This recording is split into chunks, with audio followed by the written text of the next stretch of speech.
This is Pat Soundbites Unplugged. Unplugged. The podcast where all the artists go to tell it as it is. Careers, music, tours, and more. And here's your host, the man that refuses to eat squid, Pat Calamari. Pat Calamari here, Pat Soundbites Unplugged, episode number 18 for December the 9th, 2019. Really excited to have the opportunity to talk to the guy who's on top of the world in the blues genre. When you talk to blues artists, and I have done that for the last 2 or 3 weeks, the one name you hear all the time is Mike Zito. And I've been looking forward to this chat. I mean, Mike, 3 albums in a row, his last 3 albums, all debut number 1 on the Billboard Blues charts.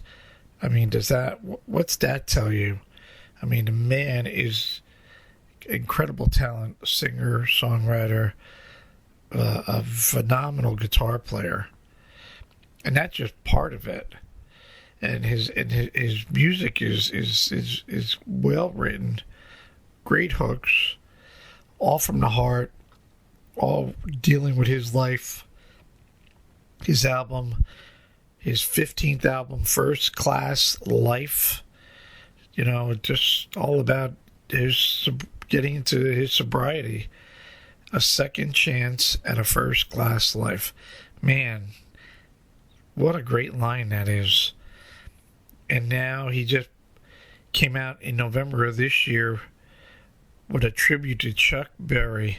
Now, Mike's from St. Louis, and Chuck Berry, St. Louis native as well. And this is called Mike Zito and Friends Rock and Roll, a tribute to Chuck Berry's music. And, there's the king right there. I mean, you got Elvis, but Chuck Berry, rock and roll, Johnny B. Good. I mean, the guitar work, the songs. And I get it. When you're a native of St. Louis and you're a rock guy and you love the blues, well, you start doing covers of Chuck Berry when you're in some of the local gigs. And a great tribute for Chuck Berry. And Chuck's grandson is even a guitar player and watching Grandpa's videos and trying to learn as much as he can. And he's featured on a track on this phenomenal album, which is 20 tracks that Mike specifically picked out and then called his friends, and nobody turned them down. Now, Chuck Berry's got a catalog of music, and Mike would have wrote 3 box sets if he put everything in there, but he selected just 20 of them for the time being, and then he based it off blues artists that are out there and their guitar playing and how they would be a perfect fit for certain tracks. And he'll speak about that in the interview. And we're talking Eric Gales, Walter Trout, Robin Ford, Joe Bonamessa, even Ali Venable, Albert Castiglia. And speaking of those guys, now that's the Mike Zito, the musician. Then there's Mike Zito, the record producer. And Samantha Fish, Jeremiah Johnson, Tony Campanella. I mean, you got to have a lot of talent to be able to be an incredible producer. And I ask him, how hard it is to shut your creativity down and be focused on what the artist wants.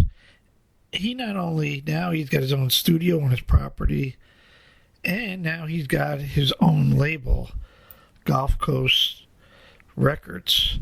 So he's got it all going on. He's a busy guy. He's either writing his own stuff, he's touring, and the phone's nonstop ringing because people want him to be the producer. He is that good. Well, he's coming up here in Daryl's house this Thursday night, and it's very close to be a sellout, and I expect it will be. The reviews of a Mike Zito live show are insane. Just the man can play. And all I keep hearing about is his slide guitar work and how you see the emotions come out in his guitar playing. Very impressive and incredible, and he plays from his heart and soul, and it comes out in his performances. So I am so looking forward to this. If you like what I do, please again listen, share, and tell your friends about Pat's Soundbites Unplugged. Sit back and don't forget, live, love, and laugh a lot, because life is just way too short. Without further ado, here is Mr. Mike Zito from his van while he was on the road going to his gig tonight in Maryland. Enjoy. WBXO Classic Rock Redefined in conjunction with Pat's Soundbites Unplugged podcast. An honor to have an acclaimed blue rocker, singer, songwriter, incredible guitarist, a rock producer. He was the 2018 BMA winner of the Rock Blues Artist of the Year. And if you talk to anybody today in the music business industry, the one name that everybody's talking about is the amazing Mike Zito. And I'm glad to have Mike on the phone. What's going on, Mike? I'm doing well. How are you doing today, Peter? Ah, man, dude, I am so excited to finally get a chance to chat with you. Mike is coming up here at Daryl's house this Thursday night with Anthony Gerasi. All the reserve tables are sold out. No surprise. Limited general admission tickets are available. Go to the website at darylshouseclub.com or call 845-289-0185. I got to tell you, Mike, it is amazing. I've been interviewing a lot of blues artists lately, from Ali Venable to meeting Albert Castiglia, and all I hear is Mike. I was at Davina and the Vagabonds the other day. Davina says to say hello, and a gentleman that we were talking with in a group, when your name popped up on the screen at Daryl's that you were coming to perform, everybody's like all excited. So I know this show is going to sell out, which is really, really cool, and excited to meet you and see your show live. Let me just start off, Mike. You know, who inspired you to pick up the guitar, and how did you know that music would be your calling? Well, no one played guitar or music in my family, but I did hear the guitar for the first time when I heard Van Halen in 1978. Eddie Van Halen, and I was just 8 years old, and I heard that guitar playing. I didn't know what it was. Someone had to explain to me that it was a guitar. And once they did, then I went home and said, well, I've got to have a guitar. Like, I have to have one now. And my parents got me one from the J.C. Penney catalog, so I was lucky enough to get my hands on one, but I didn't know what I was doing with it for a long time, so I just, beat on it.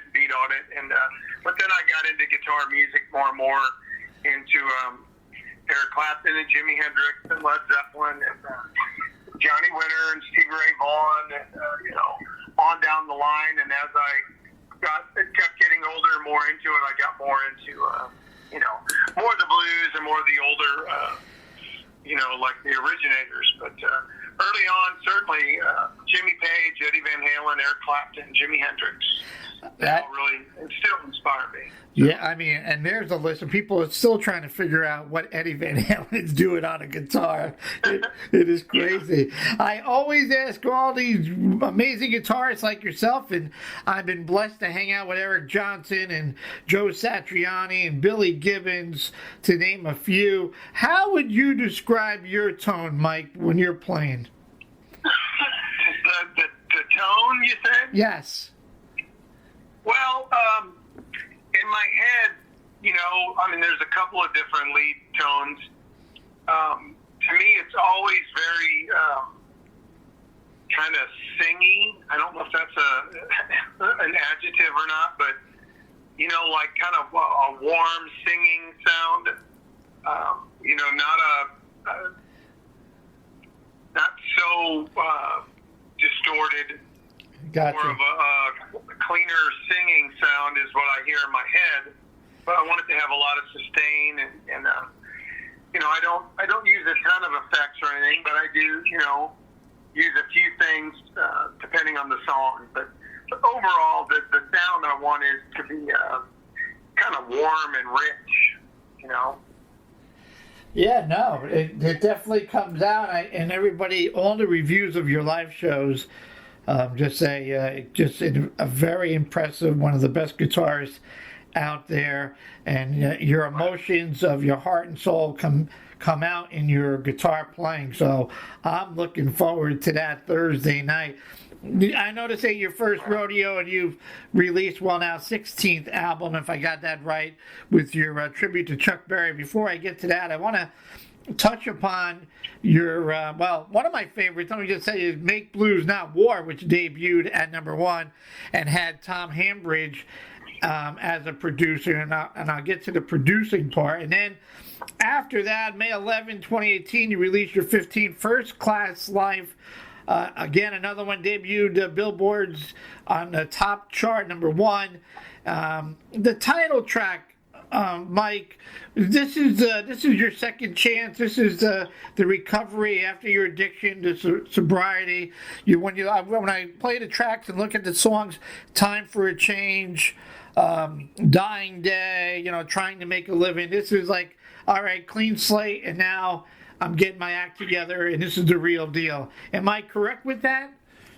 Oh yeah, absolutely. I mean, First Class Life is based on an old adage from recovery that says you get the second chance at a first class life, and I certainly have gotten that. And I can't help but be grateful. So it always kind of comes through the music. Every couple albums or so, I've got something new in my sobriety to write about. So, that was First Class Life was kind of a blues rock album with quite a few songs on there. Yeah, kind of telling my story yet again, because that's what I do. No, it's a great album, and I've been playing many of the tracks, and I realize the importance of that record. Mike, let me ask you about your amazing songwriting.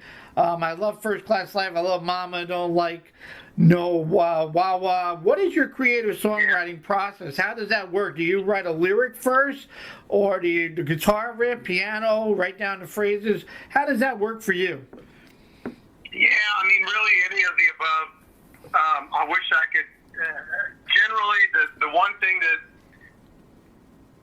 in common with most of the songs I've written is that I need some quiet time away from everyone, and usually in the morning, early, is when I generally do my best with writing, because I'm not really involved in the day yet. I'm not worried about, I got to go get this done, or I gotta go run to this store. I'm just kind of still fresh.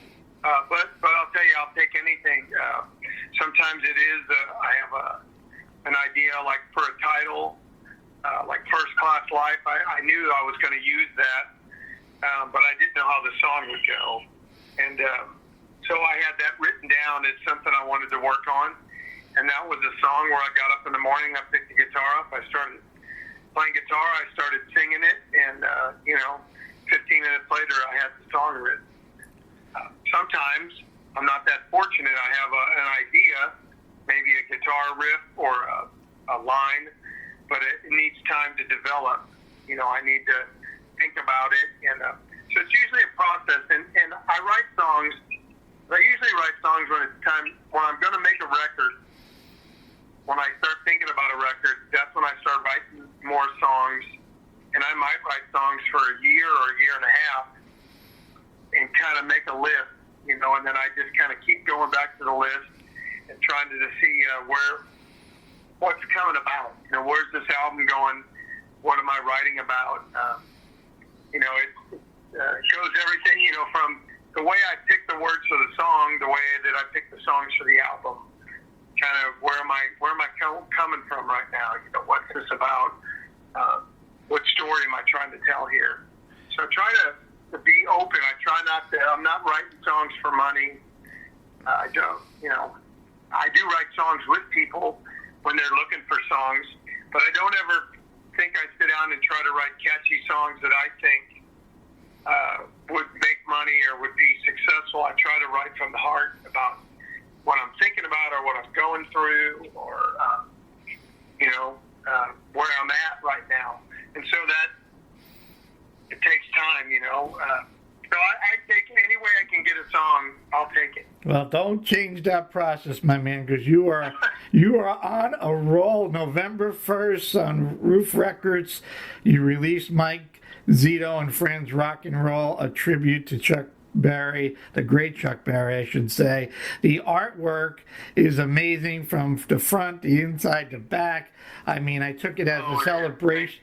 I took it as a celebration of his music. I mean, his songs are timeless, and his amazing guitar playing. And I'm sure that's, as I'm not a musician, but seeing enough of you and listening to your music as a guitar player, I mean, it's, he is the best of the best, what anybody would say. And the album features 20 tracks, a lot of special guests, and Joe Bonamassa, Walter Trout, Eric Gales. I mean, it's a killer album. First, let me ask, where did the idea come from? And second, I guess, the songs, a selection of the songs first before you hit the guys? Was it like trying to match their playing and the personalities with the songs, Mike? Yeah, the idea for the album overall I've had for a while, for some years. I mean, I grew up in St. Louis. I grew up at a time where, Chuck Berry was doing Hail Hail Rock and Roll when I was in high school. It was a big deal. I worked at a music store in the city. He came in the store. Wow. I did some shows I got to open up for him. But also just the fabric of the city is based around, the same way in Austin, Texas, there were, 100 guys playing like Stevie Ray Vaughan.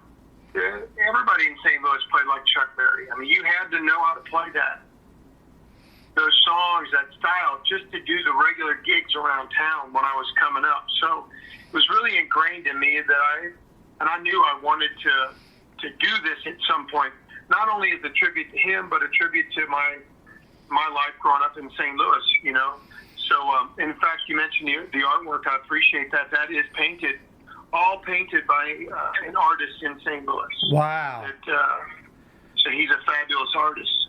As far as the songs and the artists go, it was, one, I got a lot of people that ask, well, how come you didn't do Carol? How come you didn't do Tulane?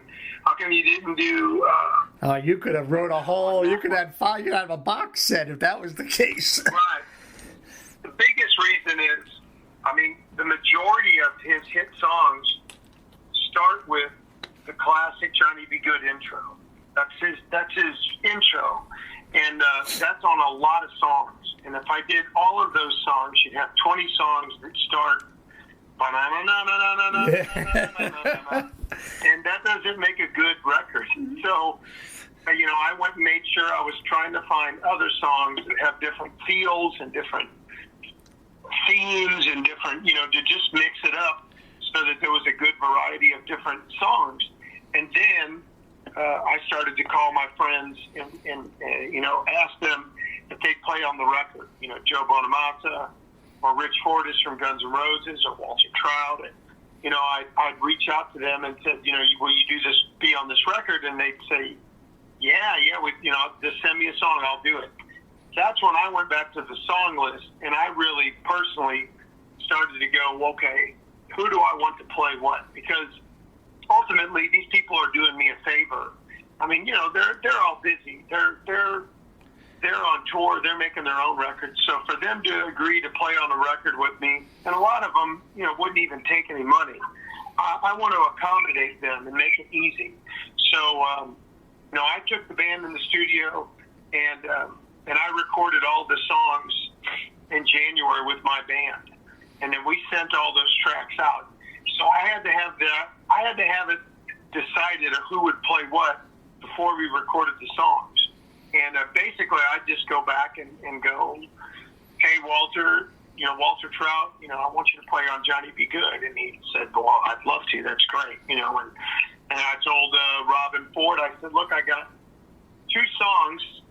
Maybe could you pick one of these that you'd like? I'd really like it if you did You Never Can Tell. And then he'd come back and said, oh, well, that's perfect. I'll do that. I had it in my head. I'm fans of these guys. I'm a fan of Sonny Landry. I'm a fan of Luther Dickinson, Anders Osborne. So I knew what I wanted them to do. I knew what suited them. And I offered them the songs, and everyone agreed. They said, that's a great song, I'll do it.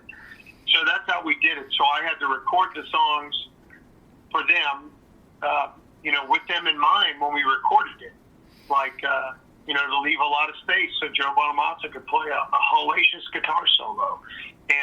And he does, boy. And he does, yeah. So that's how we went about, that's the producer in me. That's how we went about recording it, making sure we were really setting them up. So when we sent them the tracks, they were very comfortable. They could play on it. And I had to leave a big window of time, about 5 months, so that these guys all had time to go in the studio and record. And then when they'd send it back, I'd have to go back in the studio and do my part again and sing again to match their performance, their intensity, their dynamics. So it sounded like we were together. So the process took a good 9 months to make this record. And it's incredible, and it's great to see Chuck Berry III, which is Chuck's grandson, if I got that right, to continue his grandfather's legacy. And I guess you had to get permission from the family, right? And I'm sure they blessed it with no problem. Well, all of his songs are, they're available. You can record them, but again, I know his son Charles, and I was getting to know the grandson, Charlie Berry III. And he was really into guitar playing. I've been watching him for the past couple of years. He's online on Instagram playing guitar, and he's really working on learning his grandfather's guitar playing. And it was very inspiring. So I thought, well, we can't do this record without him. And I just sent the son, a message and said, look, I'm going to do this record. And I hope you don't, know that I'm doing it with the best of intentions. And I want to ask your son, and he gave me his blessing, and so then I asked the son, and the son said yes, and we did it for nothing but love, for love of the music, for love of Chuck Berry, for St. Louis. That's why the album cover has St. Louis and the arch and the river, Mississippi River. It's a whole thing. What I can tell you in return that I received, it's personal, is I received a video of Chuck's wife and the Berry family at Thanksgiving, and they were listening to the record, and she was dancing in her seat at 92. Wow. Saying how good she thought it sounded, and it really moved me. Wow, that is totally priceless. That you can't top that, man. I mean, that's goosebump material, man. That is great. It is. My goodness. Well, you hit it out of the park. Now I'm going to switch gears. You talked about record producing, and the list of albums you have produced keeps growing by the day. I mean, the amazing Samantha Fisher, Maya Johnson, Tony Campanella, Ali Venable, Albert, Billy Price, and so many more. And I asked Albert the other day, I got to meet Albert and Eric Gales. They were just up here 2 weeks ago. I said, Masterpiece is just an incredible album. That whole experience of meeting his daughter and grandchildren, a life-changing experience. And I said, but listening to Albert from, I want to say his album before that, Up All Night, I said, what did Mike bring to the table for you? I got a lot more better vocals, I thought, with Masterpiece. And he says, man, you hit it. He says, Mike is just an incredible, amazing, he brings the best out of you. He says, the studio, everything was just, he goes, I can't wait to get back. And the same thing with Ali. Those guys could not highly endorse you enough. Wow. I mean, he was like, everybody. They're all very talented, and I appreciate it. I mean, they're they're exceptional. Both of them, and Albert is astounding. But I think, I know where they come from. They come from the guitar world, and singing sometimes is a secondary thing behind the guitar. And, making a good record, the vocals are more important than anything. Right. Because more people are going to hear your guitar playing if you sing good. You know, if you got good songs and you sing good, you got a chance to get played in front of a lot more people. And, I think we made some great records. I think Masterpiece is really special. I think his voice is astounding, and the stories and the songs are incredible. You know, I think he really stepped out on that. So I'm lucky to get to do this. I'm proud to do it. And, to me, I do everything I love to do that I dreamed to do, and I'm making records. I've got a record label. We're doing shows. We're out playing. You know, we're going to be with Anthony Gracchi in the band, and Jimmy Carpenter will be with us coming up at Daryl's house. So life is good. I'm blessed. I got a great family, and it's fun. Good for you, Mike. I'm really happy for you. Dad, Mike said they're coming up to Daryl's house this Thursday. Limited tickets. Go get them today. I know I'm killing you with time here, and you're driving to the next. And I got so many questions here. You know, as a top-notch musician, Mike, how hard is it to focus on what the artist brings to the table and not let your personal influences take over on a project as a producer? Is that difficult for you? Are you able to make it easy to switch gears and go, what do you got, Allie? Let's think about this. Let's and make sure that you're following their path. Yeah, I mean, everybody is different. You know, everybody has their talent that they bring to the table. And, producing a record and working with an artist is, I'm a father of 5. And I attribute my experience of raising kids to being somewhat patient to making records with these people, because you can't get in there and fight and argue. That's not going to be a good record. You gotta lift their spirits and lift them up. You got to realize that I got to realize that I'm not always right. I got to realize that this is not my record. This is their record. And, I got to pick my battles. And so sometimes when things could go one way or the other, and I can tell they really want it this way and we can't really compromise, then I go, well, look, that's fine, we'll do that. But if it gets to something where it's like, yeah, we can't do that, that's not good. We can do better. I'll let them know. I generally don't lose my cool. I'm pretty patient, I'm pretty calm.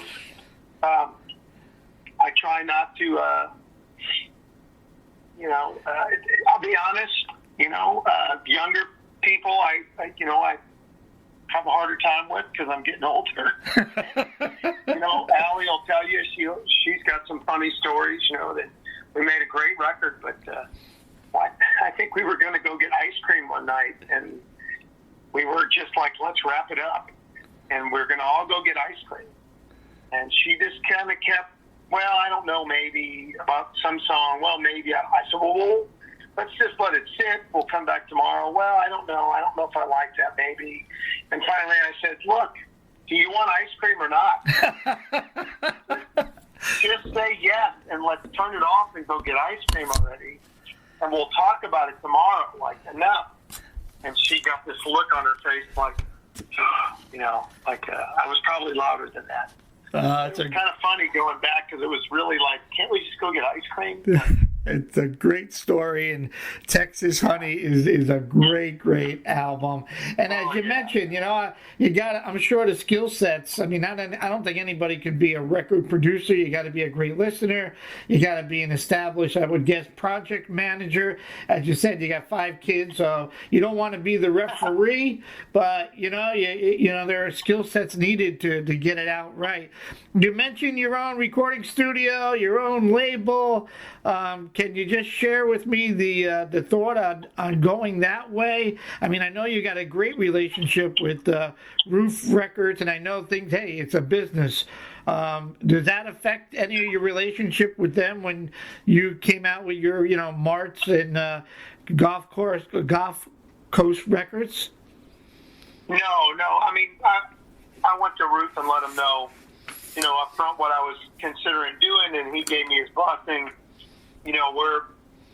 We're a new label that really was going to be focused on working with newer artists, and helping get new music out, help new artists. And then, Albert's record fell in my lap, and then Billy Price. And the next thing you know, it really kind of jumped up. So we're doing a lot more than we planned. It's very exciting. But, we're still a new label. We're learning. We're working on it. But so I'm on route, and then I work with Gulf Coast with the other artists. It's kind of a good thing that way. It kind of keeps things separate. And but it's very exciting to have like Billy Price and Albert Castiglia and Jimmy Carpenter. It's great artists that we're working with. And the idea behind all that was just that we built a recording studio to make records. And then I got a partner and said, well, why don't we try to help? We could make more records. Why don't we try to help some people get their music out there? And it turned into this label. And it's never a dull moment. There's not a lot of downtime. I was going to say, man, I don't know how you do it between your family and running around and your own music and touring and then the phone constantly ringing. But you know what? When the phone don't ring, then things can get a little hairy. So good for you, really. That's right. And as I said to everybody, a lot of artists, I'm so excited to see so many young rising stars like the Allie Venables of the world. There's so many good, talented kids out there, and they're coming. I call her a kid, but she just toured Europe. I mean, she's played in New York City. She is focused, and she's doing a terrific job. So I'm excited for the genre to continue, and I'm sure you're excited to see that as well. Let me just wrap up, Mike. What kind of set list and show can the fans expect? I mean, you got your 16th album. You're an incredible musician in your own right. I know you're going to rock the roof off of Daryl's house. Everybody's pretty much said that, so no pressure at all. Yeah, we're going to have a great show. We do a good handful of the Chuck Berry songs, of course. We do some stuff off First Class Life, Make Blues Not War, some of the older tunes. With Anthony Garachi with us, he'll be rocking the piano, and we have Jimmy Carpenter as a guest that night as well on sax. We'll let him sing a couple songs. Anthony opens the show, but when I hit the stage, we're rocking. It's a rock and roll blues tour, so it's pretty high energy from beginning to end, I'll tell you. Excellent. Well, all the reserved tables sold out quite quickly. There's limited general admission tickets available, so I encourage all the listeners to go there. Mike, you've been very generous of your time, and I hope you enjoyed the chat as much as I have. Certainly did. I got to share with you, so I share and I share with everybody. Since I have the flexibility to create my own playlist, I wanted to come up with an idea that I could do to perhaps promote even more. So I came up with a dice game, 5 of a kind. If you roll 5 dice, in total 5 of a kind, totaling in 3 rolls, I play your entire new album on my radio show. So I hope you're interested that we can roll the dice on Thursday night as well. Let's do it. I love that. That's a great idea. Yeah. Gambling man. Absolutely. Well, I've had one winner in a year and a half. Albert did it the other day, and he didn't get it, but I still do at least a double or a triple set of anybody that I'm promoting. So it'll be a lot of fun. It only takes about a minute or so. So hopefully I get to get you before the show starts, and we'll have a lot of fun with that. I sure appreciate all the support. Thank you very much. Mike Zito here at WBXO, Classic Rock Redefined and Pat Soundbites Unplugged. Check out Mike's website. He's on all the socials. Get this album, Mike Zito and Friends, a rock and roll, a tribute to Chuck Berry. Check out all his great albums. The man is a busy man, but he is on top of the charts right now, and it's going to be a wonderful show on Thursday night. Mike, safe travels, and we'll see you Thursday, my man. All right, take care. I appreciate it. Okay, Mike. Thank you again.